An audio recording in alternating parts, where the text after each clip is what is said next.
Hello, everybody. Barbara Drazga here. Today, you are live with five amazing panelists and myself. And today, we're going to talk about how to lead in a crisis. Everybody has brought at least one of their best tips. And then we're going to riff a little bit and do some Q&A. But I'm going to start it off by saying hello to my panelists. Thank you so much, everybody. I know it's tough times right now. It's crazy. We're all a little bit busy doing what we're doing to move our businesses forward. So I want to thank you from the bottom of my heart for being here and sharing your tips with everyone. So thank you, everybody. Say hello. Barbara, Hi. you're on. Hello. Awesome. Thanks, guys. Okay, so let me just kick it off and say, some of you, I know you're thinking this in the back of your mind. First of all, I'm Barbara Drazga. If you don't know me already, you can go to my Facebook group. It's facebook.com/groups/dealdiva, and we'll drop the replay of this in there, and you can ask questions. So I know some of you are probably asking yourself, deep down, who am I to lead, right? I kind of went through that in mid-March, beginning of March. I was just feeling, we were in this weird time warp. We still are, kind of like a Twilight Zone thing. And I was having a lot of self-doubts, like, my gosh, I'm just floopy right now. Who am I to lead? So I cycled back around after talking with some wonderful friends and coaches. And one of the things that came out was, on the other end, who am I not to lead? So I'm going to challenge you to think during this panel discussion, as you're getting ideas of where you can show up as a leader in your life, ask yourself, who am I not to lead, right? So everybody has a unique talent, a skill, even if it's something that you think is simple, like making the best Italian wedding soup ever.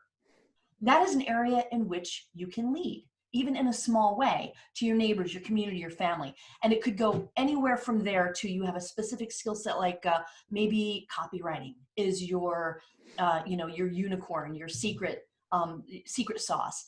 Sharing things wherever you can is a way of leading. So, so the first way that we lead is by asking people, what do you need? What do you need? Instead of trying to figure out, okay, how can I lead? Just ask the people around you, how can I help? And see what comes out of that. And that will give you some insights on how you can lead.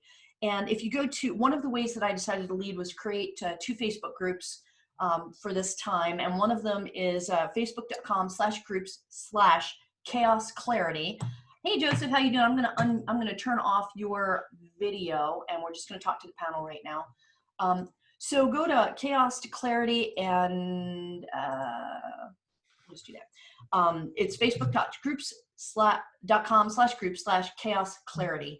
And we're going to post this in here and we're going to talk about ways that we can get from this chaos that we're all in, okay, personally and business, and how we can get to the other end of that. I'm just going to dump content in there and put resources, and I invite you to share your best resources as well in that group.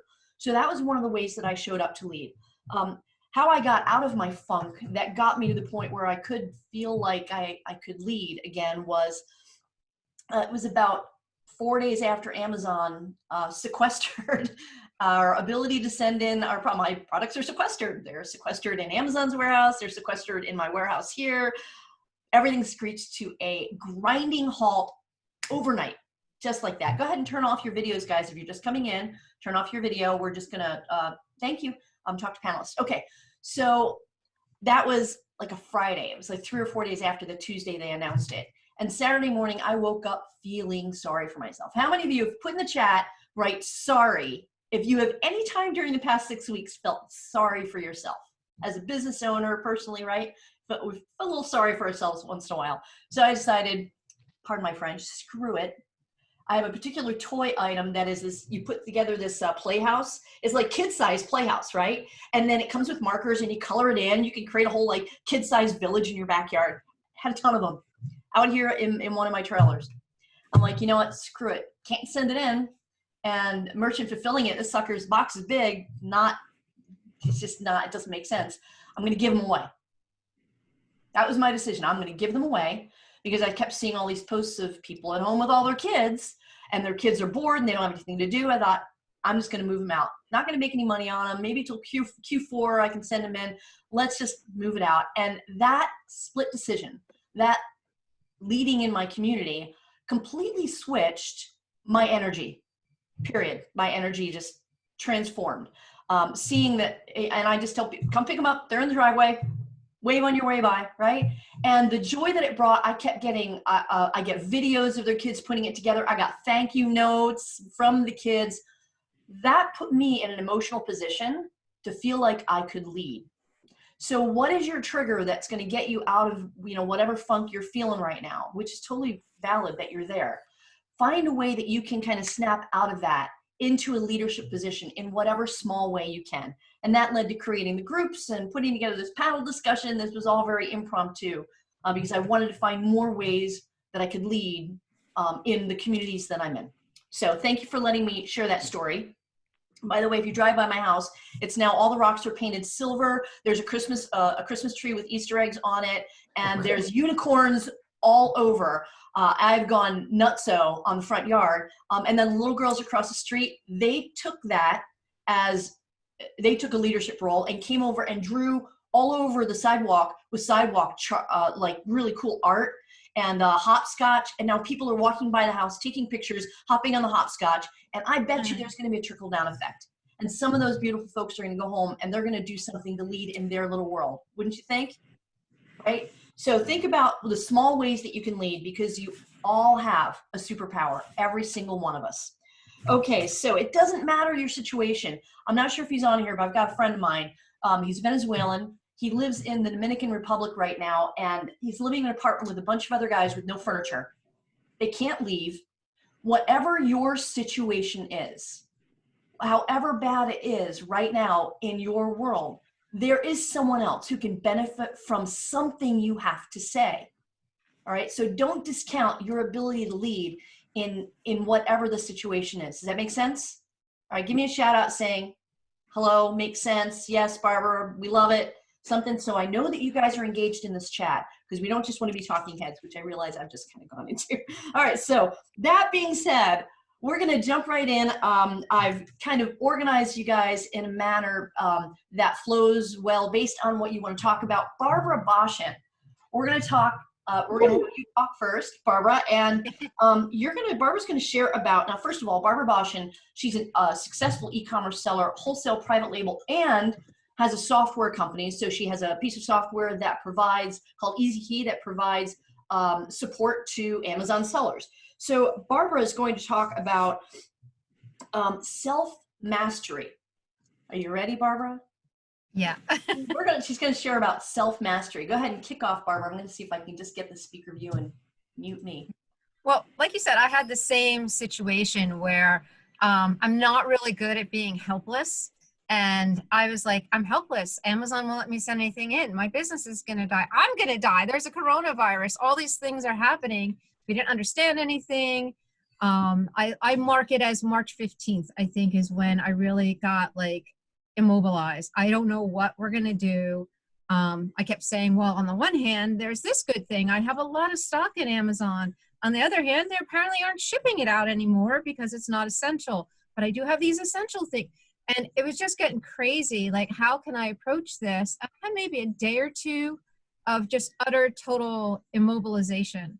And then I realized, and I think I told you this story a few years ago. We were in a car accident, a slow motion car accident. We hit some ice and we started spinning. And myself and my niece and my daughter go, ah! And then we had to take another breath because we're still spinning down the road very slowly. And I said, stop screaming. We're fine. Nothing's happened yet. Nothing's happened specifically to me or to you. Eventually, we slowly hit the guardrail, eventually slowed a little bit. And I sort of look at it, at this whole situation like that. We're slowly spinning down the road, but we're not out of it yet, right? There's lots of things we can do. So what can I do in this situation with my business, with my team? Let's leave health and safety, make sure you're safe, make sure you are social distancing, all that, and we made sure, first thing we did is make sure everybody was okay. My kids were staying, we're with, my daughter went to her boyfriend's eventually, she threw the towel in, she goes, I can quarantine with him. I was like, okay, just don't go anywhere. And my in-laws are fine, and we knew how to get food. We finally were able to get toilet paper. All that sort of is, the new normal now, right? We know what we have to do, where we have to go. That dust settled. But then there was the business part, and I'm like, how am I going to handle this what does my day look like? I can't do what I used to do. So I started thinking of it in this way. I have to do things for now, for soon, and for after. So right now, I have to apply for the EIDL loans and the PPP loans and some local grants and make sure that if I need that, it's working and it's going to be in place. I have to take care of my account on Amazon. I have to take care of our co-merchant customers and Easy Key customers, make sure they're working okay. So those are the things I do every day. But soon, what do I need to do?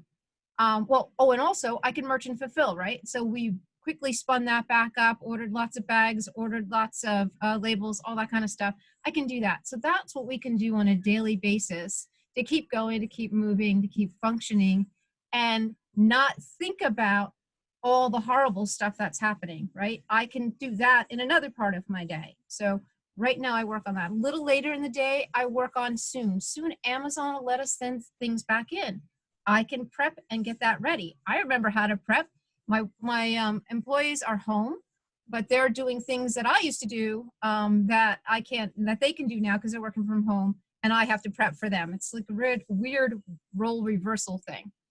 And then there's the after, and this is when I'm talking to different people. I'm calling Amazon friends. I'm calling different people that we coach, and I'm talking to them, and they're freaking out. They're like, "Well, today I didn't cry." I'm like, "That's really good." But it's okay to cry. It's okay to be scared, but it's okay to think past this. And the more you think past this and the more you get out of your own head and start doing something productive and future thinking, the more you're going to feel better about things now and things later. So call every one of your vendors and see how they're doing. Are they still shipping? How are they doing? Do they have anything that you can help them with? Can you guys do something together? Call your customers and do the same thing.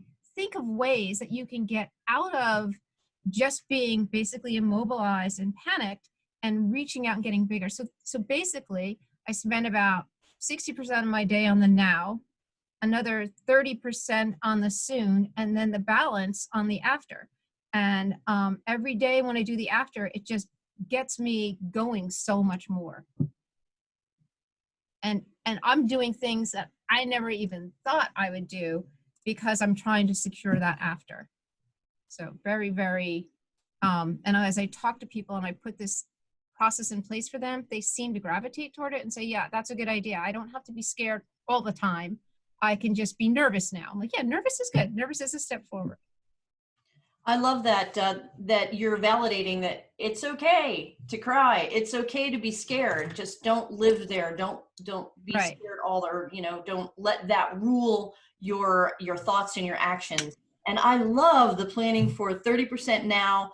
60% now, 30% soon, and 10% after. And I'm sure those percentages are going to change as they change all. we Yeah. work our way out of this. But I love that structure. Thank you so much for that, Barbara. Awesome. How can people find you? And stay on the call because we're going to do like a riff. We'll go into questions. I can be reached, Barbara@comerchant.com. I'm on Facebook. If anybody needs to talk, and I put this on my posts on my group called Custom and Exclusive, Amazon Custom and Exclusive. If you want it, I'm here. I'm happy to help you. If you listen, I'm thinking about doing this. How could I do that? Give you ideas. I think one of my core strengths is being able to, I'm very creative and I can think outside the box a lot. So I can help you get beyond where you are at the moment. So please reach out to me. I'm happy to do whatever I can to help you. Awesome. Thank you so much. Thank you so much. That was wonderful. I didn't know exactly what everybody was going to talk about here. So I'm learning it as you guys are, and taking notes, and I'll put those notes in the group as well. I'm hoping we can add like a 5% having a drink in that percentage breakdown as well. That's Saturday. That's yeah. We throw a 3 or 5% somewhere in there. I think that just goes for all the now, soon, and after. We'll just incorporate it into each one of them. No, it's in each one. That's right. Yeah. Cool. Thank you, Barbara. Thank you so much. Stay on because we're just getting started. We're just kicking off. Right. Okay. And that's a perfect segue into Carl Connolly. Carl and I have been friends. He was in my mastermind group last summer, FBA summer school.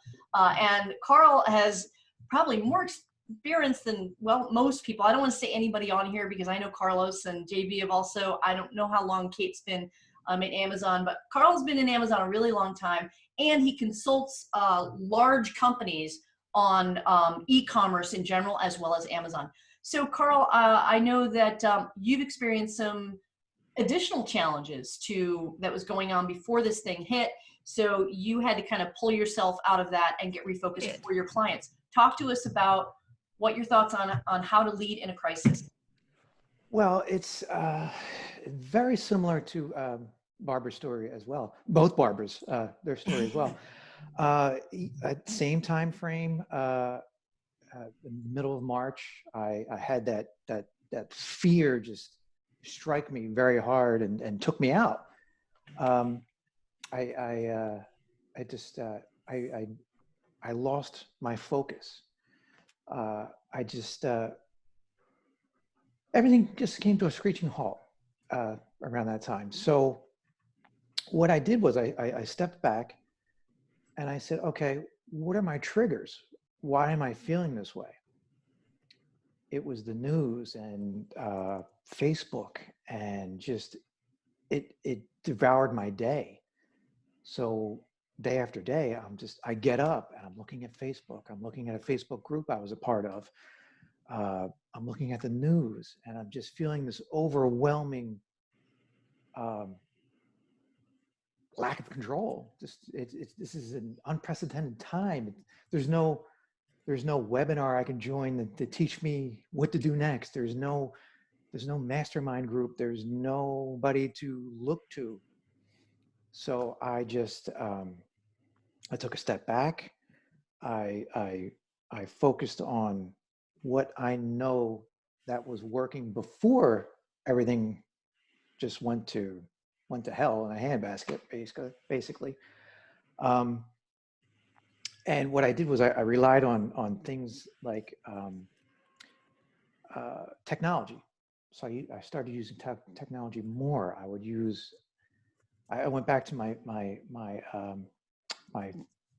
planning, which was basically Google Calendar, which syncs up with my phone and it syncs up with my computer. So if for some reason anxiety is just taking me over for some reason, Google Calendar pops up and says, hey, you have this plan now. Hey, you have that plan now. Hey, don't forget this. You have to take care of this. If I wake up one day and I'm just ridden with anxiety, Facebook would tell me, hey, you have this bill that, not Facebook, I'm sorry. Google has a reminder, tells me, hey, look, you have this bill you have to take care of. You have to contact the supplier. So basically what I did was I structured my calendar out very similar to the 12-week year. I don't know if anyone's heard of the 12-week year, but it's something I started a year ago, and and I added that to my life, and now I added it to my calendar. It's a book, guys, and they also have a 12-week year workbook. I highly recommend you buy both of them go to Amazon. Yeah, Amazon, if you can get it, or anywhere. Oh, go ahead, stay but, positive. I constructed my calendar daily, weekly, monthly. Everything is on there. I don't have to remember anything. It just pops up. It tells me, hey, look, it's time to eat. Hey, look, it's time to make a green smoothie because we have to worry about our nutrition. So I'm making green smoothies every single day. Hey, it's time for bed because if I'm working and I'm in something really deep, my phone will pop up and say 10 o'clock. Hey, look, it's time to get ready for bed. So that's when I just wrap it up. I love it. I go to bed. I try to get to sleep around 10:30, unwind, get to sleep around 10:30. I try to get up at 7, which lately it's been fine. So I get up at 7. So, because sleep is very, very, very important right now. I'm shooting for 8 solid hours every day. It wasn't like that before, but now we need 8 solid hours. So I'm using technology to keep me focused, keep me in the game, totally off of news, just completely done. If anything happens that's major, someone's going to tell me. So I basically took that from Tim Ferriss years ago. And I broke my rule in March. I kept looking at news and getting devoured by news. And so that's removed from my life. So if anything major happens, someone tells me, like a couple of days ago, Boris Johnson, he came down with coronavirus. I didn't know that. Somebody sent me a text. Hey, this happened to Boris Johnson. So I'm off news. I'm off news. So can you tell us some other technology that you're using to help keep structured? Yeah, well, let's do this. My community. So I live in a community. It's a gated community in Florida. It's primarily retired people. So they're not technology wizards around me. So what I did was I constructed a list. I said, look, here are all the ways you can connect with your family through video, all the different platforms. You can use all these different platforms. And then underneath that, I stated some online games. There's like Canasta and Bridge and all this kind of stuff, where people in my community, they would meet up in our amenity center, which we had. It's closed. They would meet up weekly, and I know it was something that they looked forward to. So I said, look, you guys can create private groups of whatever game you guys are playing. You can invite each other to these private groups. They're safe, they're secure, and you can meet up that way. And can you share that that document with me, and I'll put it in the group? Oh yeah, I'll pop it in. That would be awesome. Yeah. Thank you so much. I'm sure there are other communities who could benefit from that information. Yeah, or even we have older aunts and uncles and grandparents that could benefit from that as well. And thank you. What a great way to lead. Yeah. And one thing I did, which is kind of catching on in my community, is I left a note on the top of my trash can. And it said, thank you, real big. And it said, please stay safe, stay healthy. And that's it. Because if the guys who pick up the trash, if that stops, it's going to get messy. So I know they really don't get recognized that much. So I just put that little note out there, and it's catching on in the community. And then someone else they started painting rocks and seashells, because we live in South Florida, so everyone has seashells. They started painting seashells, and they're leaving them out throughout the community. So when my wife and I walk at nighttime, we're seeing all these shells and rocks, and it's just positive messages and cool quotes, really small quotes, stuff like that. So there's been a lot of positive things happening in the community. Yeah. Yeah. How can people get in touch with you? Because you've just been a wonderful kind of pick me up and inspiration to me when I'm feeling down. So get in touch with you? And I'm open to I'm open to talk. Just like Barbara said, I'm open to talk. You can email me, my first and last name at yahoo.com. You can find me in the various groups in this group here, the crisis group. I'm in that group. I'm in various Barbara groups, Barbara Drasker groups. Yeah. So one of Carl's superpowers, in my opinion, is being able to bring chaos to clarity. So I could call him up and be here's the physical manifestation of the mood that I call him in. Right? Yeah. And then Carl brings me down off the ledge, and he says, well, have you thought about this? He's very good at putting structure to things, which is why I think, the note that I wrote down for your talk was create structure using technology. I really like that. So if maybe we could start a post in the Chaos to Clarity group where we just list our technology tools that help put structure on what we're doing. Okay. Yeah. And for everybody, not just the panelists, but everyone, what technology are you using? I know Barbara's got EasyKey and CoMerchant. Carl's using Google Calendars, and I know you're using other things too. Let's drop all those in the Chaos to Clarity group to help others, figure out what tools they can use that apply to what they're doing. Thank you, Carl. I appreciate everything you and your beautiful wife Yvonne do. You guys are rock stars, and thank you so much for being a wonderful resource. So that leads us into JB Brown. In case you did not hear us, I interviewed JB on Sunday on how to buy businesses during this time, how to find business acquisition opportunities that are coming out of, and not just during this time, but in general. And that interview is in the Chaos to Clarity group. And the Chaos to Clarity group is facebook.com/group/chaos clarity. We've also started a new group in case you're interested in selling business assets or buying them. Put that in the group, facebook.com/groups/sell-by-biz. Sell by B-I-Z. And it'll ask you if you're a buyer or a seller when you request to join. Go ahead and join that. And we're just going to start putting all that information in one place so we can hook up buyers and sellers, people who need help right now or want to exit or need to exit their businesses, and then people who are in a position to help them out. So thank you so much, JB, for the amazing interview on Sunday. You can catch that. Sure. And today you're going to share with us how to steward employees in a crisis. And you are a business strategist, and you have been working with corporations and entrepreneurs for 15, 16, 18 years. What was it? About 18, yeah. 18 years. Couldn't talk to us about, I know a lot of us have team members like Barbara mentioned. How can we steward them during this time?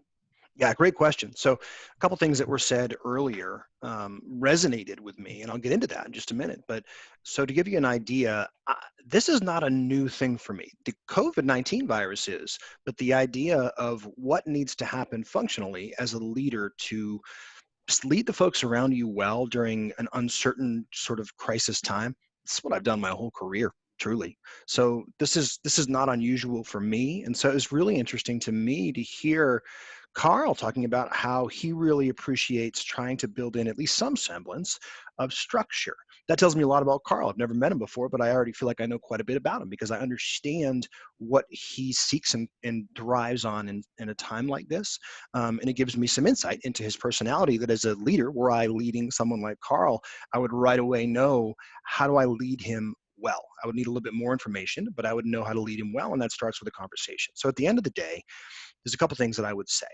Plans, right? So plans, everybody wants to make all these elaborate plans. And many of us before this happened had plans for what 2020 was going to look like, and maybe even 2021. And we did that in a quarterly way. Here's the thing. A very wise philosopher named Michael Tyson once said something that was, I can't say it in his voice, but everybody's got a plan until they get punched in the mouth. And so this is what's happening. We're getting punched in the mouth. So what do? You adapt, you adjust. And to me, you go back to the very basic skills that you have as a human being. So what that looks like is, Barbara, you said earlier that, who are you to lead? The truth is every single one of us here is leading, whether you like it or not, and whether you intend to or not, you're leading. It's just a matter of where are you leading people to and how are you leading them, because you're leading them no matter whether you want to or not. Okay. So here's the deal. Whether it's an employee that you have, whether it's a business partner that you have for Amazon sellers, some have employees, many don't necessarily have employees. They might have virtual assistants. They might have a lot of suppliers, vendors, partners that we work with. Here's what I'm doing. One, I have a pretty good understanding of the human being that I'm working with in every situation. So for all of my employees and all my clients that I have a cheat sheet. And it's an extremely sophisticated high-tech cheat sheet because every single one of them has taken an assessment. To work with me or to work for me, you have to take this assessment. I'm certified in it. I'm very skilled in giving it. I've used it for a decade. And what it tells me is your thinking style, and it gives me enormous insight into your behavioral traits. And in a crisis, there are 8 primary behavioral traits, but in a crisis, what I really want to know from my employees are a couple things. I want to know what your outlook is naturally in a state of just normalcy around you. So do you tend to be skeptical or do you tend to be trusting? I need to know that information. There's not a right or wrong, but the way that I communicate with you and lead you well is heavily predicated upon me understanding. If I try to draw information out of you, I need to know, are you likely to feel fearful right now or are you feeling optimistic? And how do I get out of you what you need from me? So it starts with just a candid conversation. My natural style is very personable. And so I know everybody's family. I know if they have kids. I know what went well for them in the past year. I know what they're probably worried about. I know their financial situation. So I'm going to first start the conversation without saying I. What I want to start with is, tell me how you're feeling. Tell me what's going on. Tell me how I can help you. I think it was Barbara that said that. It's the same thing. It's exactly right. So for my employees, what they really want to know is, whether it's a VA or it doesn't matter, what your employees want to know from you is, what's going to happen? How transparent can you be? Tell them the truth. If things are getting rough, be very candid with them. Talk about the problems and allow them to be a part of potentially the solution to those problems. So the more candid that you can be with folks, the more trust implicitly that you will build. And whatever decisions that you have to make between now and whenever this is over will be significantly easier because you've allowed those folks sort of behind the curtain in to what it is that you're doing. There's no surprises. They're not worried because listen, I'm telling you right now, they're already worried about their job. If it's a vendor, they're already worried about their relationship with you continuing. You don't need to pretend to make them not worry about it because it's already on the table. So the faster that you just rip the Band-Aid off and have really candid conversations with folks and transparent conversations about the challenges that your business is facing, that you're facing, and then get to solutions, the faster that you lever their experience and their knowledge as either an employee or a vendor. So then the other part of this is flexibility. If you're in a situation as a business owner, and a lot of my clients are not in e-commerce, they're in more traditional brick and mortar businesses, they might be corporations. One big thing that's popping up right now is, and it might happen as a matter of fact to any of us right now, people are working from home, okay? And you really have to allow for different expectations when folks are working from home, all right? So at any given time, any of you could be talking, and Kate and I know each other really well, and so when she and I are talking on a Zoom, one of our kids might pop in, they may or may not have a shirt on, you never know. Another thing that can happen is, a dog can start barking. A lot of these things are kind of happening at home. As long as we all wear shirts. Yeah. I'll wear a shirt, but the kids might not be wearing a shirt. So what I'm doing right now is I'm actually setting off meetings, whether it's a supplier, a vendor, an employee, a client, doesn't matter. I'm setting the expectation up front.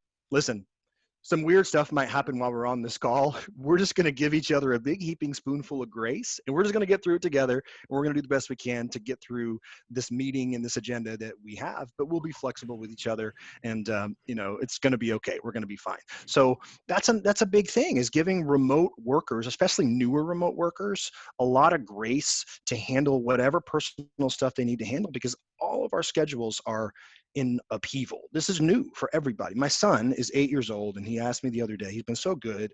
He hasn't been asking us to go out, hasn't been pestering us. And he was a little bit disrespectful with his mom the other day. So, and you're leading your family well on top of your employees and everybody else. And he was disrespectful to his mom and my mom, who lives with us and has for some time. And so my mom, like she always does, sends him upstairs to talk to me to catch heck from dad. And this could have been an employee in a slightly different situation, but this is where your intuition and your gut feel comes into play. Because normally I might have come down hard on him and said, hey, we really can't have that kind of disrespect. Boom, boom, boom. Here's the consequence for your action. There was just something in my gut that told me that was not the right approach. And so I just kind of looked at him and I said, buddy, this really isn't like you. This is not the behavior that I'm used to from you. Are you okay? And this is not a kid who cries. And he broke down crying. And he said, no. You don't understand. No one understands how hard this is. I can't go see my friends. I can't play baseball. I can't do any of the things that I used to do. And I just hugged him. And I said, I understand. That's all I could say. I understand. And it's okay. It's okay to feel the way that you are.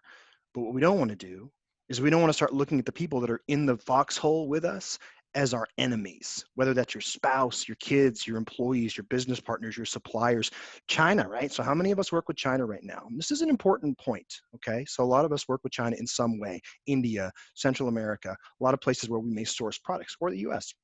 China in particular right now, it would be very, very easy, if you're not careful as a business person, to confuse being unhappy perhaps with a political regime with being unhappy with your supplier or being unhappy with your business partners. And it's a really important nuance, because here at the end of the day, do you know who the people are who were some of the first ones to reach out to check and make sure that I was okay and my family were okay? It was some of my Chinese partners and contacts. Hey, do you need anything? And it wasn't about products. It was, do you have PPE? This is before anybody was talking about it, because if you don't, we'll put some on an airplane for you. Don't even worry about paying us back. These are people who I know their children. I know if they have a husband or a wife. I've had meals with them. I've broken bread in their country with them.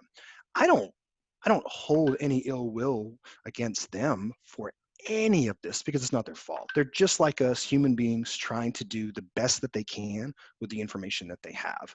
And just like us, whether you love what our US government's doing right now or you don't, that's neither here nor there. At the end of the day, we are in the business of humans. And so the faster that you can leverage the trust that you've built over time, get to the underlying human problem, just like I did with my 8-year-old son, it's no different.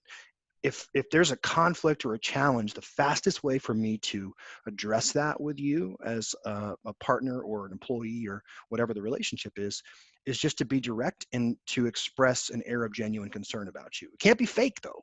If that's not who you are, don't start doing it now because people are going to read through it. Just try to be a little bit more direct if you're not necessarily a touchy-feely person and you're not someone who has built relationships with folks before. Just be honest, sincere, and transparent, but in your own voice. For me, I am a pretty touchy-feely guy. I really do care about people. If you work with me, you're probably going to get hugged the second time we meet you. So it's one of those things where I think you dial up whatever your volume is for your type of humanity, and you just put it out there. And so for me, whether it's employees, family's the hardest to lead right now because they're the ones that I'm seeing the most, and their lives are different. I have 3 kids and a wife and a mom that lives here, so everybody's life is different. So heaping spoonfuls of grace, a lot of understanding, and then Barbara, I love what you said, Barbara Bush. You also have to be constantly taking your own temperature too. There have been a few days where I knew that I was a little edgy, and that's not normally like me. I'm usually very, very good in a crisis type situation. So, a Boston Scientific or Bank of America, they're going to call me when they've got a client that's big and they don't want to lose and they've done something to enrage that client. I'm the Rambo that has to go in behind the scenes and figure out, oh, okay, who are the key people here and how do we fix this? So in order to do that in your business, to be that chief problem solver, it's really crucial that you know where you're at, where your emotional temperature is. To Carl's point, if you're tired, that's a bill that's going to come due. You can't keep putting that bill off into the future. There is no EIDL for being mentally and physically exhausted. That bill's going to come due. So take care of yourself, be kind to yourself, understand kind of where you're coming from, and then just try to be as graceful and transparent. And don't be afraid of having a hard conversation. As long as you do it respectfully and transparently, and you let folks know what's going on, you can not only get through this, you can get through it, and I believe you can thrive. It's not all doom and gloom here, guys. There's some amazing opportunities for entrepreneurs who remain calm, do the right things, invest now in relationships. It's not about money right now. It's about relationships and trust. That's the speed upon which your business will be built in the future. So that's what I've got. Oh, I think you're muted, Barb. I got it. Thank you. No, I was just miming. Thank you so much. Wow. I've got a ton of notes as with all the speakers. So just to recap a teeny bit, and I'm going to take all my notes and put them in the chat after this is over as well. So you guys can get kind of like snippets of everyone's sharing here. The big helping spoonful of grace is going to be a meme by this afternoon. I guarantee you I'm going to create a meme out of that. And then also don't see people in your foxhole with you as your enemy. Kind of choked me up a little bit. So that visual right there had an impact. And I think Adam said also that he was, that kind of touched him as well. So I like the flexibility. Change your expectations at any point in time. Normally that office door is closed, right? And I'm not so like scattered. I've got this orange thing in the back you can see, and there would be at any point in time a cat walking across my desk, which happened during a webinar on Sunday to say hello. I let that happen now because the expectations are that the definition of professional has changed. I don't think you see me any less a professional if Boo walks across the desk, because Boo needs my attention. And we need some entertainment, if anything. It's an added bonus. It's okay, right? And also, one of the funniest things, Barbara, my son, so we're at the warehouse now, but usually we're at home and I'm having a call, and behind me is the kitchen. So a 17-year-old goes to the kitchen a lot and looks in the refrigerator, brings things back, takes things. And all of a sudden he realized that I was on a call and he was in the frame. he hit the floor and crawled out on his hands and knees. And then he came back and you could see a hand reach up on the counter, grab whatever his sandwich was, and then he crawled back out. And I'm like, it's okay, because not here. I'm not here. It's real. That's This amazing. is real. All the stuff. I'm not going to ask you to show me, but I'm pretty sure there's more than just me on this call that's not wearing dress pants. I never wear dress pants, so I'm that's just saying, there's probably some pajamas going on. I have these old ripped jeans with paint on them because I'm going to go paint the kitchen after this. So that's the new normal, and that's okay. That's becoming more of acceptable. And which brings us to the last thing you said, which I thought was just hit home. Just be yourself. Don't force anything. And the common theme I'm finding so far through the presenters is to get outside yourself and serve. Just serve. Take care of others. Take care of everybody else. Okay. And I just wanted to mention real quick about opportunity. This is right now we have a massive opportunity. And it's funny, Barbara and I were talking, I think in the beginning of January, the first week in January. And we both said to each other, what if we had 90 days that we just stayed home and just focused on a business idea, and just that is the only thing we did. I swear it's not my fault. Many times we talk and things will happen moments later, but we now have that opportunity where we are stuck at home, we're stuck at home and we're forced to work. Calling it my 100 days. Here's my calendar. I haven't put up yet, but the red numbers on here, somewhere the red numbers are when I started the lockdown. All right. And then I counted out 100 days. Yeah. Just so I have that visual 100 days instead of, gosh, I wonder when this will happen. Having that little bit of structure, Carl, on what am I going to do for this 100 days, not what am I going to do until whenever. And that's helpful. So thank you, Carl. Okay. So this is going to be an exciting interview for me because I don't know Kate. I have heard things about know Kate. what I'm going to say. I have heard things about Kate from JB, very positive things. So Pressure, Kate. believe and Pressure. yeah, I'm really excited to get to know Kate through not just this presentation, but as time goes on. And Kate, today, I can't introduce you. So I'll you're introduce going to have to say something about, who are you and Okay. superpower, and then you're going to talk a little bit about what you're going to talk about. Okay, sounds good. So yes, my name is Kate, and I have actually 2 Amazon businesses. I also co-own with my husband a local service business. So we have taken quite a hit this last, what has it been, a month? And I also have a YouTube channel that I talk about kind of my mom entrepreneur life as well as my Amazon product research methods. And that is youtube.com/Kate Ames. And then I'm just kind of hanging around on Facebook like some of the other people I'd mentioned.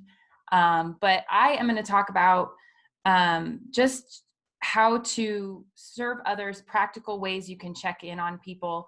I got to be honest, I'm actually, hearing everybody talk about transitioning to Zoom and having their kids pop in on them and like wearing their pajama pants. And I'm like, this has been my life for a while. So I'm like, that's not anything different for me.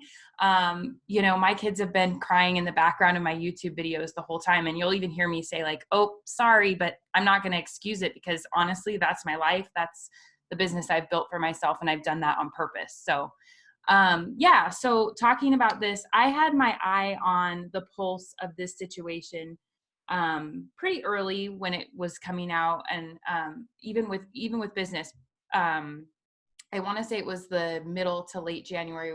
I was already really paying attention to coronavirus, what was happening in China because of the supply chain issues that I was worried about for my business. So I was making arrangements I actually placed a huge order that I wouldn't normally place. I placed like a 7-month order when I normally do about 8 weeks at a time, and got all that stuff sent. And I thought, I'm just going to sit on it. Well, I'm glad I did because there have been some crazy things, but there's been a lot of stuff that honestly, I didn't anticipate this stuff with Amazon shutting down our ability to send shipments in. My sales have plummeted really badly. And I didn't anticipate those things happening. So I'm just like everybody else, scrambling. You know, my kids are out of school right now. So we're dealing with that as well. We're all stuck at home like the rest of you. So one thing that I have really found that's been helping me cope with this, but more importantly, it's allowing me to serve other people, is check in with people. Okay. Check in with your staff, check in with your, fellow entrepreneurs, people that you know in your community, because I guarantee you that there's something that right now that you could be helping someone with. Okay. Little things too. I'm not talking about you. It doesn't have to be a big, elaborate, thing. Just little things like checking in. Hey, how are you doing? Did you know about the SBA loan? Because I've talked to a lot of people that they didn't even know that they could go sign up for a $10,000 grant. They had no idea. And, independent contractors can also sign up for that. So if you know people that are 1099 contractors, they can do that as well. Reaching out to people that maybe do have a job loss, making sure they know what's going on with unemployment, things like that. There's just a lot of things that I found as I reach out to people that people just, they don't know what they have access to. So I would encourage you to just check in with people. I liked what JB was saying about, having that candid type of conversation with your staff. That was something that I did pretty recently. I got to talk to one of my ladies that unfortunately she's not working right now because we can't ship in, and that's her job, is to ship stuff. So just talking with her and having an open conversation about, I told her, I said, I don't really know how long this is going to go, but I'm doing what I need to do to keep this business going in the long run. So, and I want you back. So just being really clear about that, because a lot of people are dealing with so much uncertainty. I think that was a really helpful conversation, and she was able to give me some feedback about, oh, okay, well, thank you so much for letting me know, because she just didn't know. I mean, we just got shut off overnight with our shipments and we weren't able to do anything. So there's that. And just, again, giving yourself grace is a huge part of it. For me, I was feeling very, very overwhelmed with all of this and kind of feeling like, okay, I need to do something. I need to do something right now to make, like, I need to fix this problem. And I kind of realized that I can't fix this problem right now. This is a problem that's way outside of my control. So just, for me right now, I liked what Barbara was saying about focusing on the now, the soon, and the after. So I have a little bit of a different spin on that, because I don't feel like there's a ton of stuff I can do right now that's going to really move the needle right now. But what I can do is start looking in the future, because we didn't see this coming, but we know it's going to end at some point. So we all know that this is a temporary situation. There's going to be some long-term effects, but it's going to end. People are going to come out of their houses someday, and life is going to go on. So think about that when you're thinking about your business strategy. How can you, what are you going to do? What products are you going to sell? What can you do now to set yourself up for the future? So one thing that we're doing, again, I don't remember who said this, but somebody mentioned, right now it's about building relationships. Okay. So right now with our customer base, we're really focused on that. How can we bring more eyeballs in, build trust with our customers, bring people off of Amazon? That's another big lesson that we're learning right now, is that we don't really want to be as dependent on Amazon in the future. So, although we love them, so building up that trust with your customer base, so that later on when things do start going back to normal, if you aren't selling something that's considered an essential and you're experiencing kind of a dip in sales right now, I think that's a good play. But yeah, reaching out to people, and it doesn't have to be even business people, your family, everybody needs you to check in on them. Teach it. Everybody's learning new things. There's a ton of people that are learning to use Zoom right now. People are having to jump in and learn how to teach their kids how to use Zoom. So you know more than you think you know, and you know things that can help other people. So get out there and help other people. We should all be collaborating right now as much as possible, helping each other out. So that's pretty much the gist of what I've got for you. Kate's a rock star. I just busted out. Kate, how can people get in touch with you? Just on Facebook. So Kate Ames on Facebook. And then I do have a YouTube channel as well. And it's just youtube.com/Kate Ames. And let me plug Kate. So Kate is the person that I call when I have an Amazon. So I'm a really good business generalist, but I'm not a specialist in any particular thing. And Kate's the person that I call for Amazon. And I tell you something, the content she's putting out, she's started pretty recently. Her free content is significantly better than most people's paid content. So if you're not paying attention to Kate's Amazon content, you really need to do that quickly before she smartens up and starts charging people for it. I'll go join your Facebook or your YouTube channel. So just to encapsulate a couple of things that stood out to me is as entrepreneurs, we're all fixers. We like to fix things. If something's broken, we fix it. If there's chaos, we put order, right? I think that's part of the personality style of an entrepreneur. So just having grace with ourselves enough to say, I can't fix this. And I looked up the definition of grace. There are multiple definitions, of course, but one of them I popped it in the chat here. Grace equals courteous goodwill. And I think a lot of times when we say, have grace with other people, we forget to have grace with ourselves. So that was one of the things I took with out of what Kate was talking about, is just to have some grace with ourselves as well. And then just to admit, I can't fix this problem in the way that I want to. I want to fix it, right? But there are ways that I can have control over things in my life that in small ways. And then you said have a now's the time to build trust. Even if it's just walking up the street and saying hello to your neighbors. You need anything? You okay? Everybody's got their doors open. It's Arizona. So, they've got their front door open. You just shout in, you need anything? You need some toilet paper? How you doing? Have a great day. Just little things like that personally, and then also doing the equivalent in business. And then to build other sales channels. I've been talking about this for 18 months, which is why I renamed the Deal Diva Group to be Beyond FBA about 18 months ago. I didn't expect this I was the voice of, don't just rely on Amazon. They could shut you off at any time. But did we really, really believe that in the back of our heads that would ever happen, right? And here we are. So Or look like this. This is what it looks like. Well, and you know what? There's a bigger update here that, and I've talked with some larger clients about this who are all multi-channel. Maybe they're thinking of getting into Amazon, or they're heavy into Amazon and they're thinking of diversifying. Amazon, look, take good, bad out of it. All right. So this is just business. Take that out of it. Amazon will fundamentally always do what's in the best interest of Amazon because they have shareholders and that's what they're supposed to do. If you know that, they actually become pretty predictable. So let me give you an example. It just happened yesterday.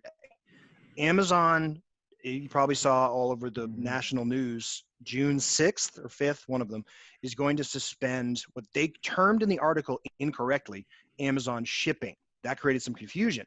What is Amazon shipping? It's Amazon logistics. That's what Amazon calls it. So it's these trucks that you saw driving around that say Amazon all over the side. The employees' shirts say Amazon.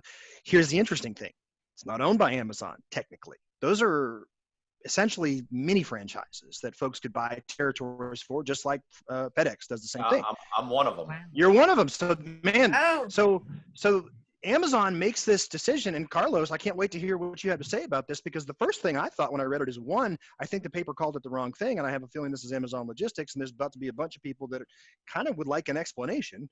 Two, I don't know this for sure, but this is a tea leaves thing. So as a business owner, you look and you figure out what's going on. How do I read these tea leaves? I think they got some really exceptionally bad publicity in the last few weeks. And unfortunately, it was employee actions and employees that were not their employees, and that hurt badly. So you add that to the fact that some of the other carriers are hurting and candidly are probably pretty cheap. And I don't know this, but it seems like it would be a good time for them to reevaluate what they're doing.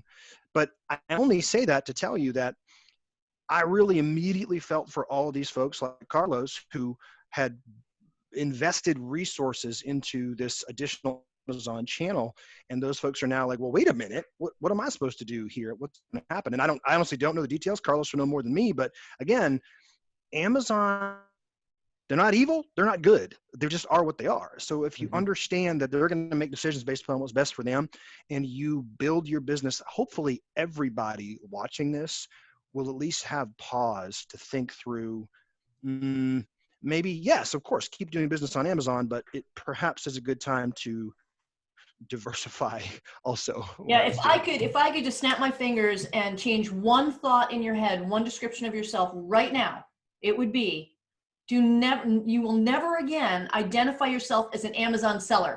You are an e-commerce seller. All right, I got a little platform there. You're an e-commerce seller, and Amazon is just one platform. It's just one sales channel. Okay, it's a big one. It's a strong one that's being stress tested right now. But you now identify as an e-commerce seller that also uses Amazon. Okay, there we go. Done. Everybody just switched. What a great segue into introducing Carlos. So when I asked everybody to tell me a little bit about what would you like to speak about during this call, Carlos said, I don't know, whatever you want me to say. It's like, but that perfectly describes Carlos's personality. I'm going to mute you here because I'm trying to get Carlos to be, or me to be the, anyway. So Carlos and I met at real time at an event, Scott Volker's event last year, and he's this big bear of a man, right? So he's just like, people are drawn to him because he's just got this great personality, an amazing tribe of followers. Bears are lean and muscular, right? Teddy bear. I'm trying to be teddy bear. Yes, teddy bear of a guy who likes to hug, right? And he's just a wealth of knowledge from how many decades of selling online. So based on that description I told you of this gentleman, he has created this massive meetups conglomerate in Florida and beyond. How long have you been doing the meetups, and what is your reach with the meetups? What is your goal with the meetups, and how do you serve and lead during this time in your way? Talk about anything you want. Anything I want. Anything you want, Carlos. I've been selling full-time on Amazon for pushing 15 years full-time. And fortunately, I've been very successful at it. It's probably the only thing I'm really good at, that my wife would confirm that. And before getting into that, I wanted to touch, because a lot of what I wanted to say, I guess maybe this is the downside of going last, is a little bit on what everybody said, because there was something there that I wanted to say. So my thunder was stolen. No. What Barbara was mentioning about, like, letting people know, like, hey, I'm here to help. What can I do to help? I was doing that. And we actually even added to that in our groups. We have a very active Telegram chat group that's coupled with the meetup. And I was still getting questions from people saying, I need help with this. And I'm like, well, have you spoke to so-and-so? And they're like, I didn't know he did that. So we got everyone together and had everybody say, look, these are the 3 things that I'm really good at and that I'm willing to help you, like, free of charge. This is what I can do right now. And that really helped. Like, I thought that was awesome information, Barbara. Like that helped a lot. Like, that pulled a lot of people out of that rut I think everyone fell into. Carl, what you said about the thing on the trash can, the thank you on the trash can. I didn't do that on the trash can. I'm probably going to start now, but we did. We did, like, I would order, like, with my leadership team and a few of the other, team members I have that helped me organize the largest Amazon seller meetup group in the world. I would send, Uber Eats to their house, wherever they're at, with pizza, and we'd go on and have a pizza party. Or I've done that with some of my VAs. We've done stuff like that. So I think that's sort of an equivalent to a thank you. Like, nothing says thank you better than pizza, right? And what JB said, that was going to be like my best thing that I was going to say, and he stole that. But Ryan Dice said it, maybe even better. And it's, right now is the time to maximize relationships and not so much ROI. Like, there's an actual ROI there in building relationships. But now is the time to definitely maximize relationships and not so much ROI. That's hard to swallow as a business person, because it's like ROI. But there is an ROI there. And Kate, I think you and I were in the same playbook there as far as ordering. Regardless of COVID-19, I went in a lot heavier than usual. before the Chinese New Year. I was expecting a lot of growth. My products are in pretty much every big box retail store, so I need to hold a lot of inventory on hand outside of FBA, but we went really deep. So I saw myself having more than enough inventory to get through July even. So fortunately, in that regard, I was blessed without realizing it. When a lot of people are talking about, the date we got that essential, non-essential message on Amazon, it was like the horrible day. For me, the impact, the negative impact and everything that started getting me concerned came, a week and a half, 2 weeks before that, as the media, my friends, my family were just letting me know, like, I expected to see Terminators walking the street. You know what I mean? Like, just, it was over. Like, that was it. And I got sucked into it a little bit. I mean, I'm human, but it reminded me of a feeling I had before. And I think that helped me. And that was, I had only been in business for a few years before 2008, 2009 hit, and the recession then, and the doom and glooms, just different words, but the panic, and it's all over, and super wealthy friends, they're just like, went into the mortgage thing, and houses, and they just lost everything. And everyone was telling me why what I was doing was the worst possible thing in the world to do. And it wasn't like your enemies, that would be easy. You tune them out, right? It's your friends and family giving you this advice with the best of intentions, like with all the love in the world. They just really think that's the right thing to do. And I needed to tune them out. With, even if it was a mom or a dad, I needed to tune them out. It doesn't mean stop loving them. It doesn't mean abandon them and not check on them. It means I needed to tune them out because I wasn't ready to deal with what I needed to focus on and also carry that. So I needed to focus on me for a second. So when this situation, this COVID-19 situation happened, it reminded me of 2008, 2009. And then it made me ask the next question. And it was like, well, what did you do then that allowed you to, here I am now, a super successful Amazon seller, super successful business person. I'd like to think great husband, 2 kids, 242 virtual assistants, 81 domestic employees. I organize the largest Amazon seller meetup group in the world. We meet 18 times a month, live events, 18 times a month. So what I must have done something right in 2008, 2009 to get here. What did I do? Some of these things may seem like cheesy lines, but if just apply it, I swear this is what worked for me. And that is to focus. At that time, I couldn't control the economy. And that was to focus on what I could control, what I could do, and not what I could not do. I could not convince Amazon to start taking non-essentials. So I needed to stop focusing on that. I could not make them FBA out my stuff. I couldn't do that. Fortunately, I have a heavy percentage, which is, fulfilled by merchant fulfilled prime, vendor direct ship. So I was in a good position, but that other stuff, I couldn't deal with that. So I'm going to focus on what I can, and I'm going to maximize on what I can. And that's the advice. Some of the advice I also gave to my community. Also, the panic that's going on. You can just choose not to participate. Like, I just choose not to participate. I recently put something on my Instagram, and it's like, it says we're going into a recession. I choose not to participate. Like, that's it. It truly is that simple. I choose not to participate. So with all the panic and everything going on, I choose not to participate. Another one, and it's something that really helped me in 2008, 2009. And I do this to this day, because I guess in some regards, I'm not super strong as an amazing entrepreneur, that nothing penetrates me. But when I start feeling like an imposter, when I feel like, what am I doing? Like, am I wasting my time? And who am I to have given that advice to this company? I have a go-to playlist that I have to this day, some music, some videos. And I, to this day, have to acknowledge what's happening. I can't say, ignore that, be strong, push through it. I think that's BS. I really do, or at least for me, that's BS. No, I need to acknowledge what's happening, acknowledge where it's coming from and why I think that, and then do something about it and keep moving forward, right? And that forward, to me, that North Star for me, is my compass, what means most to me, my greatest priority, which right now is my family. So that's where I know when I get up all punch drunk from this and I'm like, I need to move forward. What's forward? Like no one tells you that. When you're drunk, you don't know what forward is. So that's my compass. That's the North Star I shoot for so that I can move forward, and I share that with my community. The flexibility, and in this case, let me take a step back. Acknowledging here for me is things are not going to be the same. They're not, right? But that's not a bad thing. That's a really good thing. I know, and I get caught in this too, and I think we just did a second of it. Like we're hammering Amazon, like just cut us off. You abandoned us as sellers.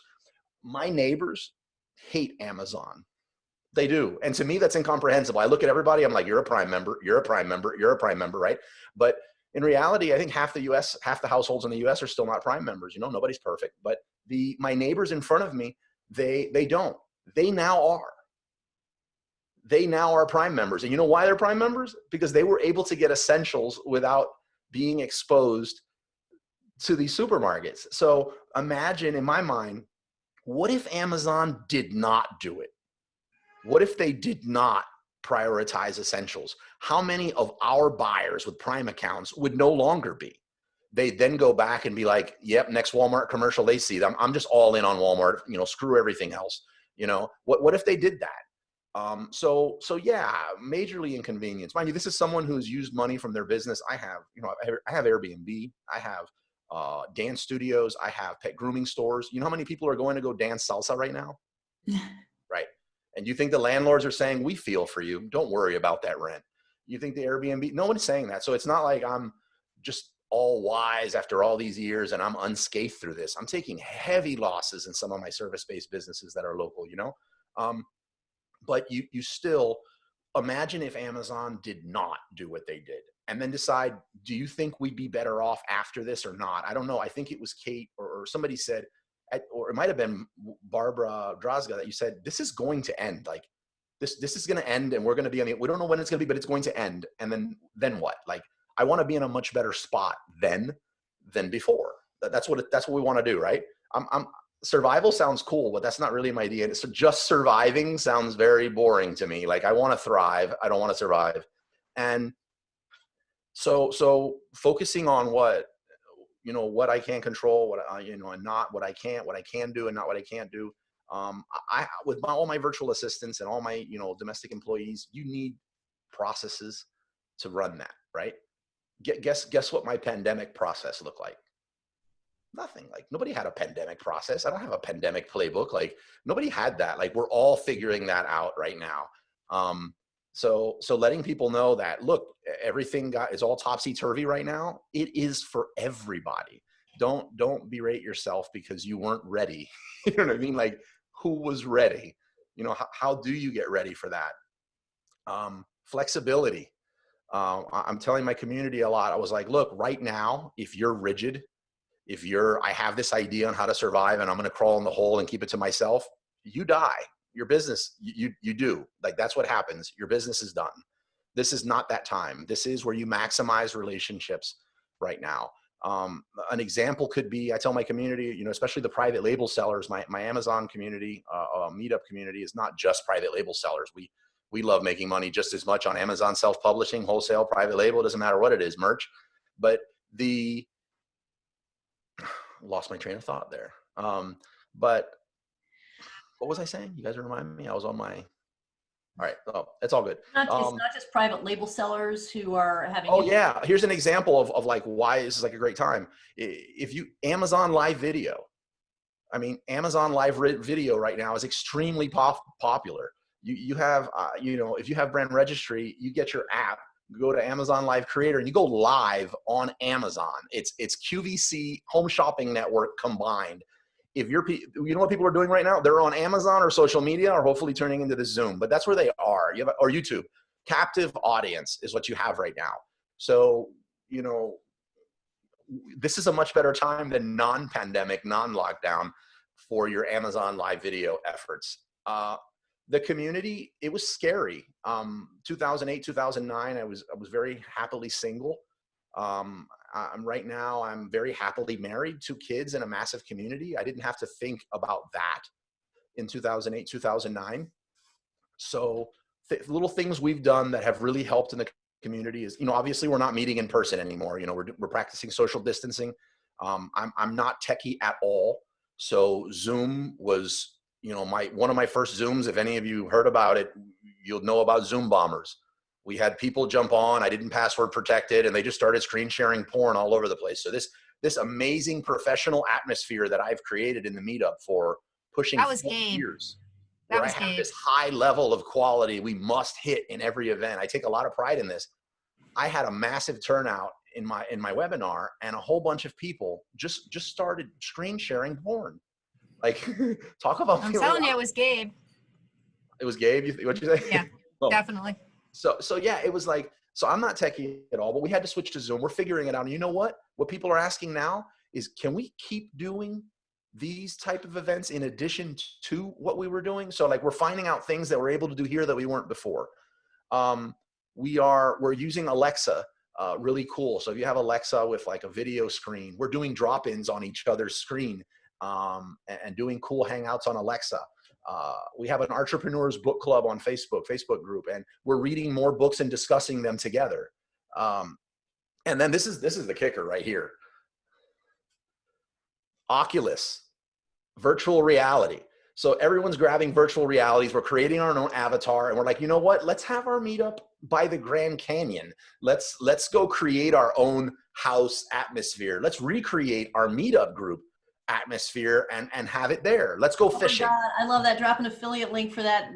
Yeah, I don't have affiliate links. I don't know how to keep track of them. Cool. But get the Oculus. I mean, get something else. Use it for meditation. Go fishing.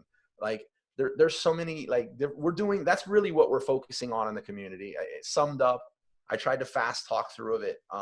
And I also try to warn people that those who sell the panic usually sell the cure. So when you're trying to identify what's real information and what's not, I think for right now, you don't have to be 100%. Right now, if you have a conversation with someone in the comments on a post, on the phone, on video, and you end that conversation not feeling more empowered or more positive, you should temporarily mute that person. And then run them through your filter. Those who sell the panic sell the cure. If that applies somehow, bail, temporarily bail. Much love to you. It doesn't mean you're not going to check on them, but just temporarily bail. Another one, last one, and I swear I'll stop, is we have around the clock hangouts. So we have someone that goes on live through the night. There's always a room there. And because what we realized was that not all of us have pets and family. Some of us are in this lockdown in the house by ourselves. So we're making it to where you don't have to be here to schedule time. When you hear that ping, drop in, leave your camera open in that room and swing in and see what's going on. So we're creating these Zoom rooms for people to just hang out, and have some flexibility that it's there. Just knowing that it's there, has helped a lot. And I think I'm through rambling there. You're not rambling at all.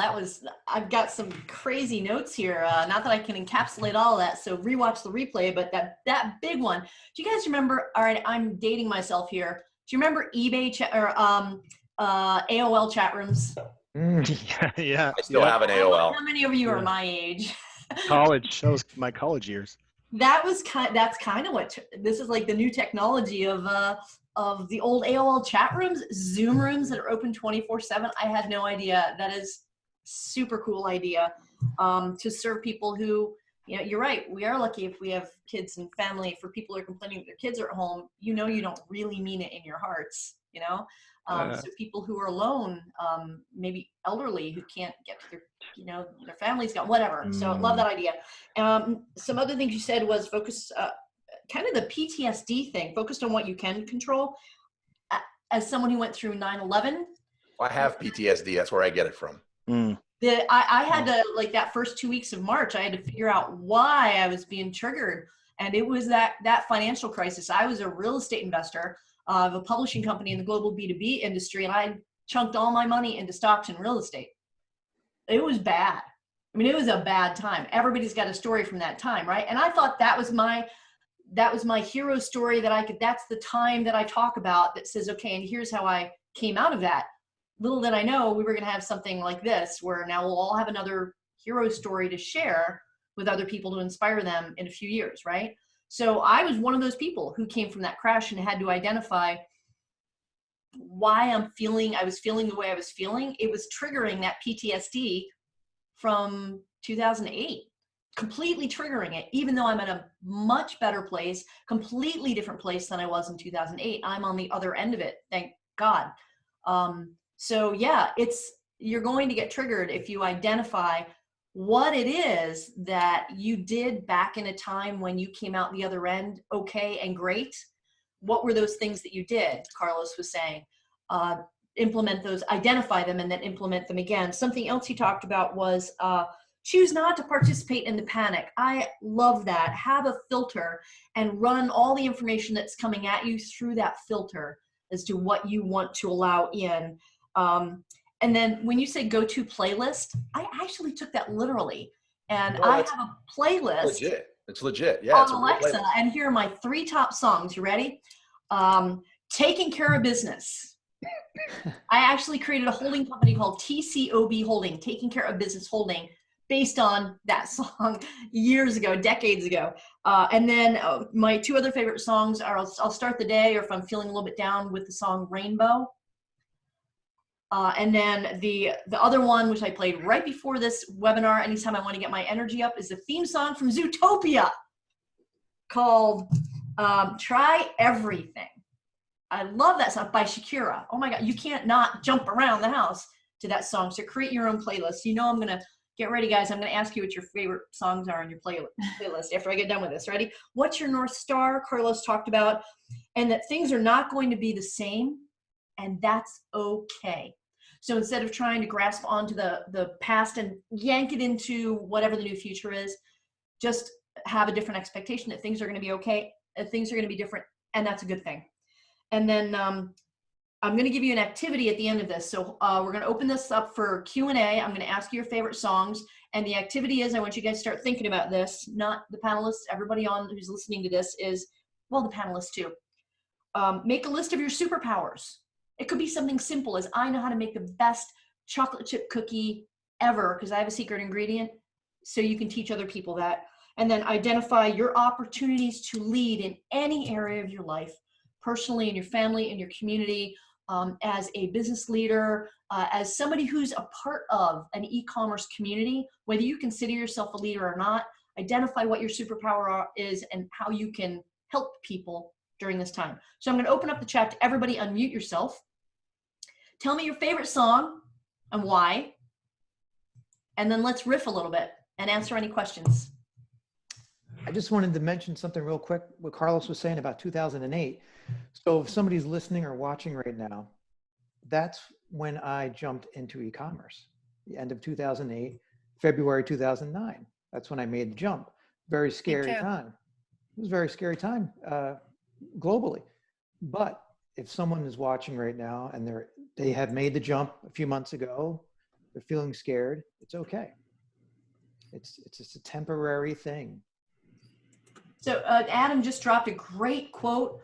It's great leaders are made from the toughest of times. So even if you don't think you're a leader, you've never put that label on yourself, I would challenge you and invite you right now that we can all be leaders in some area of our lives. Would you all agree with that? Put yes in the comments if you agree with that, please. And then start brainstorming ways in which you can lead in your life and business. So favorite song, Kate. Oh, okay. For like when you're not feeling it. Whatever works for you. What gets you? Okay, probably Don't Stop Believin' from Journey. Nice. That's like what comes to top of mind immediately. I've already heard it. Jam, right? Yeah, that's probably what I would. Who else? Shout it out, Barbara. Oh God, you're gonna laugh. I love the song Lowrider, and the reason I love that song, What? whenever I'm feeling bummed out, is when my son was 3 years old. That was his favorite song, and he would walk around as this little toddler going, "No, right," and so it's all I can think of right now. But yeah, that's whenever I'm feeling like bummed out or something, that's a great song for me. It just cracks me up. I love it. It cracked us up too. Who else? Carlos, favorite song and why? It's changed so much over the years. Like something new comes out and replaces it, and it's totally dependent on mood. But and I have to explain it, otherwise the title is going to sound like what. But it's called I Found Peace in Your Violence by I'm So at One, and it just what it does at different times, whether we're referring to violence, doesn't have to be actual violence for me. It's just hard times. So as a kid, I grew up in like every manner of abusive home, and for me, it resonates there as I found peace in your violence. And then with tough times at work, it means I'm able to like weather this and, know my North Star and push through it. So it's, it's by I'm So at One. Tough Times. What was the second song? Tough Times? No, it's not a song. It's just what violence means to me. It doesn't always mean literal violence in the song. Like, I don't know if you've ever listened to a song and like what the literal words mean or not, what you take from the song. That's what I do with that one. Yeah, wonderful. Thank you. Okay, Carl. Two things. The song would be Happy by Pharrell Williams. That's a good one. That's a good one, yeah. That's a good one. And when I'm working on the computer, when I'm working online, I just stream on YouTube. I stream Chill Step. It's called Chill Step. So basically, it's instrumental music, electronic music that really gets me in the zone. And did you say Chill Step? Chill Step. Okay. Yeah.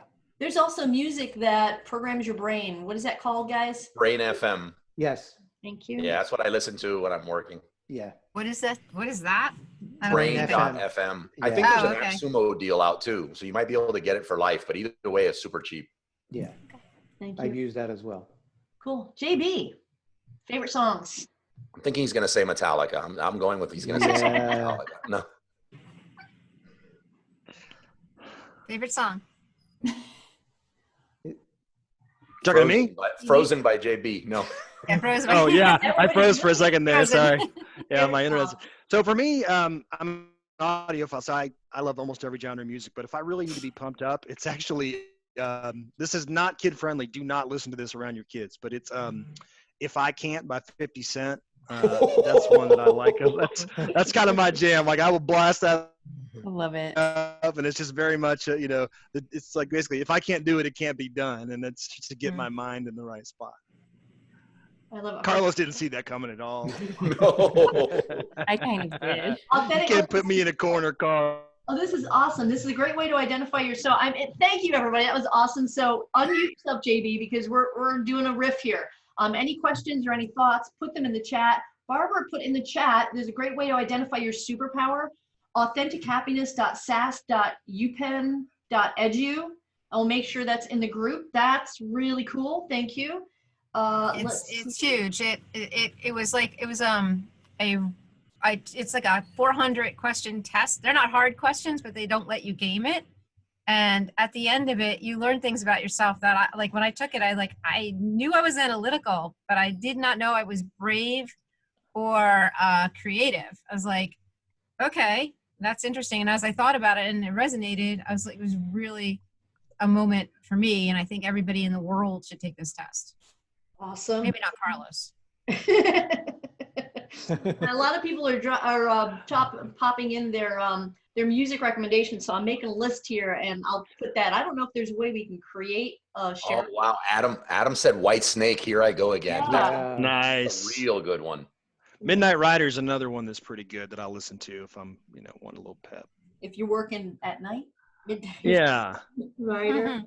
That's cool. Okay, hold on to that feeling. Awesome, guys. Thank you. Okay, so any closing thoughts based on, because the earlier speakers got to hear the later speakers, maybe you had some additional thoughts based on hearing other people share. I'll jump in. Something that Carlos said about, Amazon actually possibly, they're gonna come out of this with some more market share, with these e-commerce customers. Mm-hmm. So Like a god. When I come out like a god. When I first realized that, which was actually, I don't even want to say how long ago it was, because these days feel like a month and an hour at the same time. It's weird right now. But at some point, maybe a couple weeks ago, I realized that. It just dawned on me. And I honestly got really mad because I'm one of the ones that is suffering because of that. And so I was immediately, my reaction was, so I'm just their collateral damage. They don't care, right? And then JB said something about, Amazon will do what is in their best interest. And it's not good, it's not bad, it's just what it is. So as I kind of calmed myself down and thought about it, I thought, okay, so they're going to grab up more market share. Like you said, they're coming out of this like a god. They're making themselves the hero in this story. And we don't know how many Prime customers are signing up right now, but I would venture to guess it's a lot. All right. So they're going to get those people to stick around. They're learning, oh, I can have this stuff shipped to my door. So right now, it might be really painful, but how is this going to become Q4? Like, what are we going to be dealing with in Q4 when there's that many more people that are now completely comfortable with shopping online? And the other part of that is, as Amazon is struggling to keep up with demand, I think a lot of customers like myself, and I know my friends and family as well, are looking at alternative sources. So we're going to Walmart where we didn't before. We're going to Target to have 2-day shipping where we didn't before, or any number of other channels. Even local businesses are stepping up to do local delivery that never did in my community before. So now I'm like, oh, the farmer's market's going to deliver now? Oh, well, I might just keep doing that. So there are opportunities coming out of this, even though it may not feel like it right now. I think that we just kind of have to remember that and keep your eye on it, because one thing I'm realizing is, maybe Walmart's going to be better positioned after this as well. So I need to put my focus more into cultivating that as a sales channel for my business. So, and right now is a good time to do that. Yeah. And I'm glad you said that, because I feel like, you make something bad happens and you make a joke, someone goes too soon. But that's not really what I'm trying to do. I'm thinking like there is, and then when I'm thinking about after, and I'm thinking about where we're going to be when this is over, and how I can leverage that so that I can survive this, and my business can survive this, and my employees can survive this. And there is opportunity out there. These are the dark days, if you will, but there's light at the end of the tunnel, and there is opportunity for everybody that's on this call, everybody that's, either we're talking or you're on the group chat. And you've got to look to that, and you've got to look, how can I maximize that? You're going to, like, I've always said, I wish the world would stop just for a little bit and let me get caught up. This wasn't exactly what I had planned. But, in a way, this is an opportunity for you. Get all your dead pile cleaned up from all the stuff that was returned. Clean your house, get your life in order, get all your report, whatever it is. You've got to sit and watch television, or to go, the world is ending, and it's not productive. And don't be hard on yourself that you have to be 100% producing all day, but you'll kick yourself if you look back on this and like, oh, why did I take all those naps? I know I was tired, but and I gained 20 pounds because I ate all that. Do something productive, if it's physical, if it's mental, if it's for your business, this is your family. Just don't be lump.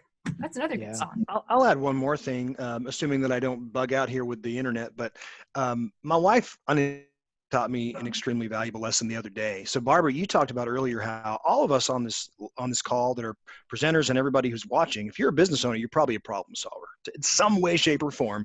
Fundamentally, your identity is rooted in being someone who solves problems. That's what I do. Well, the other day, my wife's learning how to be a homeschool teacher. She didn't sign up for that, but that's where we're at. And we've got 3 kids of 3 different ages. So 8, 6, there's a huge difference between teaching an 8-year-old and teaching a 4-year-old. So she's been amazing. But one day I come out of what I'm doing, and immediately she's, let me tell you about this, and da-da-da-da-da-da. What I heard was a series of, and the way my brain wanted to interact with that series of problems was, boom, okay, I got it. Here's what you should do. Boom, boom, boom, boom, boom, boom, boom. And it went poorly because what she was just to articulate her day. She was wanting to talk about the issue, and she was just wanting me to listen, just another human being to listen and to acknowledge going through. And my instinct was to solve. She didn't want me to solve the problem. So that's true of employees as well, or anyone that you're working with, is sometimes it's just a matter of just listening to people. Tell you what's going on with them. That's a great point.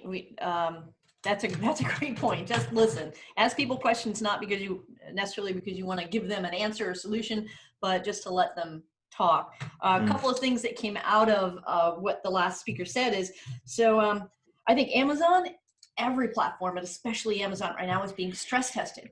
And stress tests will reveal weaknesses and strengths. And you better believe that Amazon as a business is going to shore up their weaknesses that have become very obvious during this time and triple down on their strengths. So when they come out the other end of this, as eventually will happen, they will be a even stronger platform and have stronger infrastructure. And then the other thing is a rising tide raises all boats. So Walmart will get better, Target will get better, eBay, so all the other platforms now who are trying to catch up with Amazon will see where their weaknesses and strengths, where Amazon's weaknesses, you know what, are the spotlight is being shown, and then increase their ability to serve as well. Does that make sense? I mean, I'm just thinking out loud here. I'm not saying that is going to happen, but in general, that's what happens if you shine a light. I think Amazon will distribute more. I think will take a look at this FBA system, and they'll say this hurt us.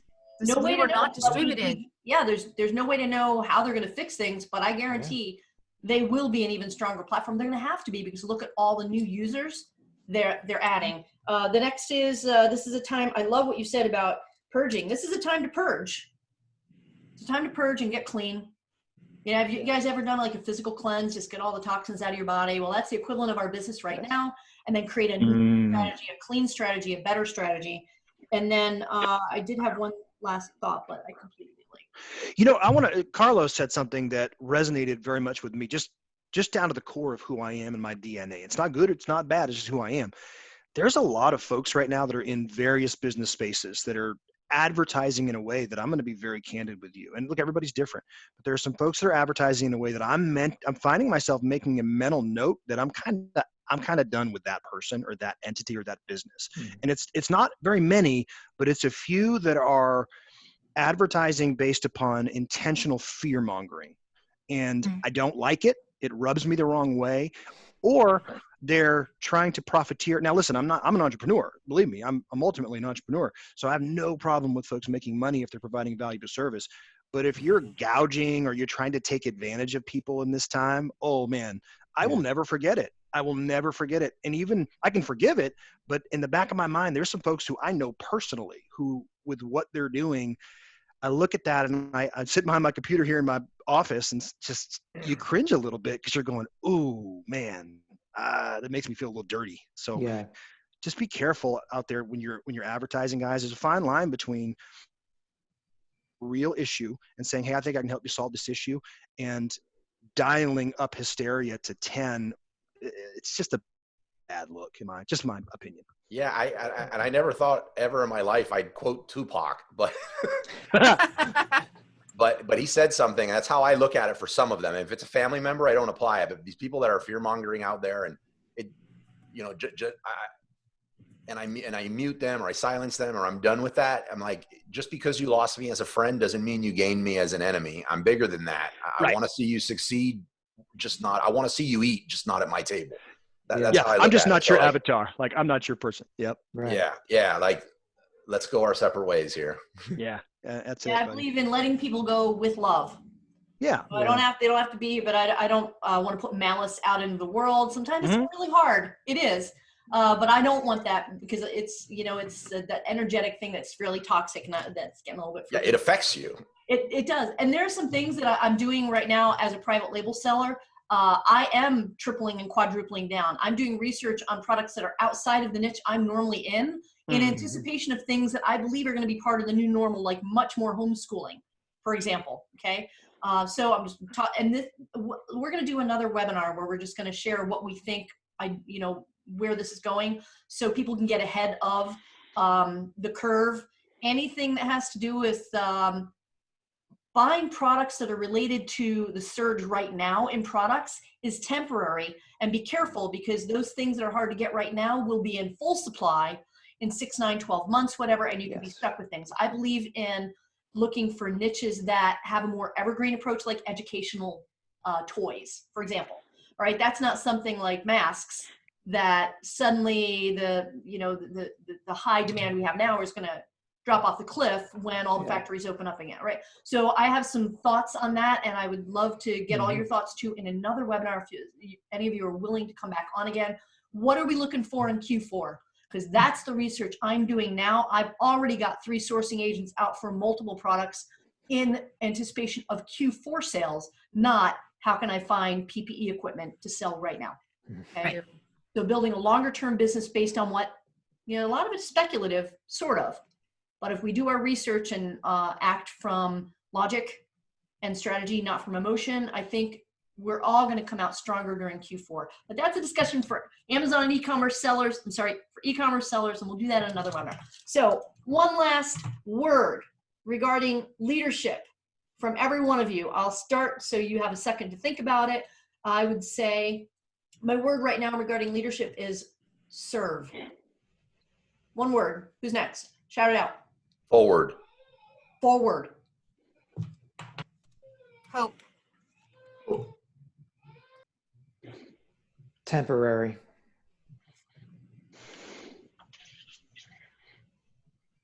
Kate? I don't know. Got me on the spot on that one. What comes to mind? Don't overthink it. Just terrible at one word things. Sorry. Horizon. That's good. Improvising? Did you say? Horizon. The horizon. Horizon. You did great. Thank you. Hey, thank you, everybody. Wait, 2, 3, 4, 5. Hang on. Carlos. Wait, serve, forward, hope, temporary, horizon. Who am I missing? I don't think you heard me. You missed me too. JB. Okay. Sorry. JB. Network. Network.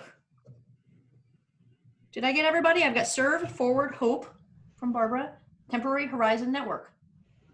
Good stuff? Yep. I want to thank everybody for being on here. Again, this was how to lead in a crisis. This is my real, high tech. Thank you everybody for being on here. I will email out the replay. If you're not on my email list, please go join it. You can go to teachmewholesale.com. That should get you onto my email list. You can also join my group, facebook.com/groups/DealDiva, DealDiva. I've got a couple of other groups. Just go into that group and you'll find different places. I will also make sure the replays in this group and the contact information for everybody, all of these leaders who have come in and graciously offered their time to help us. Adam says, you all inspired me. So my heart goes out to everybody who was on the call and everybody here who helped inspire people on the call. Thank you so much. And I will talk to y'all later. Thank you for being here. Love you guys. Be good. Love you guys too.